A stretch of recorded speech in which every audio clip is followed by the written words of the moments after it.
حبیب صاحب، جس طرح سے وزیر داخلہ محسن نقوی صاحب یہ کہہ رہے ہیں کہ پی ٹی آئی لیڈرشپ تو مذاکرات چاہتی ہے لیکن خفیہ ہاتھ سب پر بھاری ہے، اس وقت جو تحریک کا ان کا مومنٹم ہے، اگر سنجانی پر جلسے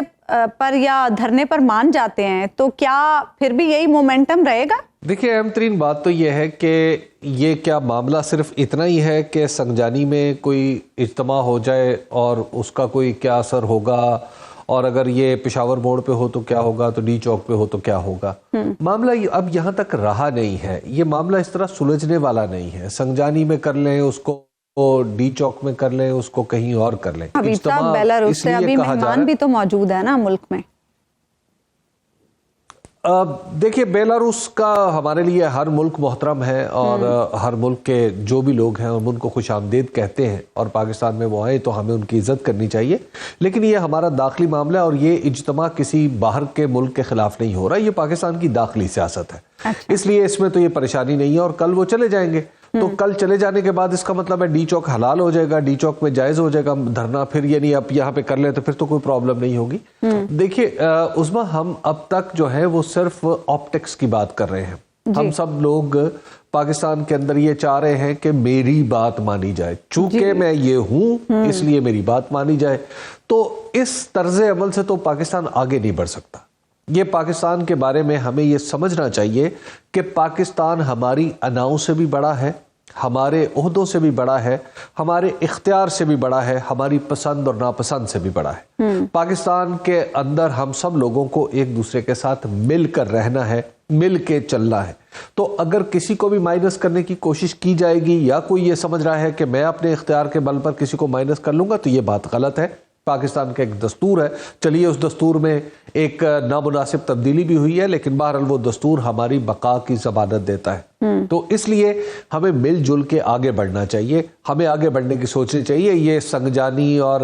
یہ کرنا جی، یہ جو ڈی چوک، اس میں کوئی فرق نہیں ہے۔ احتجاج پاکستان کے ہر شخص کا حق ہے، یہ ہمارا ملک ہے، ہمارا گھر ہے، ہم اس گھر کی حفاظت بھی کرنا جانتے ہیں اور یہاں پر اپنا رونا بھی جانتے ہیں۔ بات چیت تو تب ہونا حبیب صاحب نہیں مل رہا ہوگا تو ماتم تو کرے گا نا، جب ایک طرف سے بات چیت کرنے کی چاہ ہو اور دوسری طرف سے اعتماد بھی ہو، بات چیت تو تب ہونا۔ اب آپ خود دیکھ لیں، 72 گھنٹے ہو گئے ہیں تقریباً، اور ابھی تک معاملات جوں کے توں ہیں، کسی نے بھی کوشش نہیں کی کہ کسی طریقے سے معاملات کو تھوڑا سلجھایا جائے۔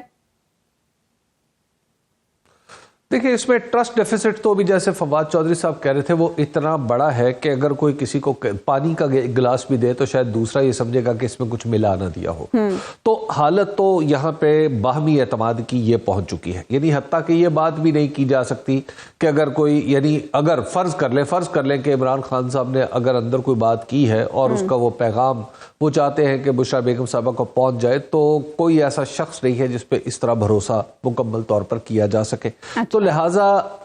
ہم ایسا کیوں نہیں کرتے کہ ہم چیزوں کو آگے کی طرف جانے دیں۔ یہ جو لوگ ہیں، اگر یہ عمران خان کی رہائی کا مطالبہ کر رہے ہیں تو اس کا مطلب تو صاف ظاہر ہے کہ آپ انہیں ان کے مطالبے پہ غور کریں۔ اس میں یہ کون سی بات ہے؟ یہ کیا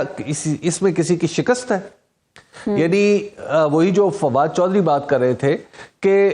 پاکستان کے اندر تو عدلیہ کے اندر ہم نے اپنی آنکھوں سے دیکھا ہے، مولانا فضل الرحمان اور مریم نواز صاحبہ نے عدالت کے دروازے پہ ہجوم کیا تھا، اور پھر بعد میں مولانا فضل الرحمان کا یہ قول بالکل ریکارڈ کے اوپر ہے، انہوں نے کہا کہ جب سے ہم نے یہ کام کیا تھا اس وقت سے عدالت کا طرز عمل بھی درست ہوا ہے، اور اس کے بعد پھر مولانا فضل الرحمان خود ہی اور ان کے ساتھ بہت سارے دیگر اکابر علماء عدالت کے دروازے پر انہوں نے ہجوم نہیں کیا تھا، تو کم از کم عدالت کو بتایا ضرور تھا کہ مورچہ زن ہے ہمارے چاروں طرف لوگ، تو اس وقت بھی عدالت نے اپنا طرز عمل بڑا بدل لیا تھا۔ تو یہ لوگوں کے سامنے کوئی فتح اور شکست نہیں ہوتی کسی کی، یہ ہمارے لوگ ہیں، ہمارے اپنے لوگ ہیں۔ حبیب صاحب، آپ یہ بات کریں، ہمارے لوگ ہیں، ہمارے اپنے لوگ ہیں، احتجاج کرنے والے بھی اپنے ہیں، روکنے والے بھی اپنے ہیں، ابھی یہ جو رینجرز کے اور پولیس کے اہلکار شہید ہوئے ہیں جن کے آج جنازے اٹھائے گئے ہیں، وہ بھی تو ہمارے اپنے ہیں نا، تو یہ ایسا ہم کیوں ہونے دے رہے ہیں؟ اس نہج پر صورتحال کیوں ہونے دے رہے ہیں؟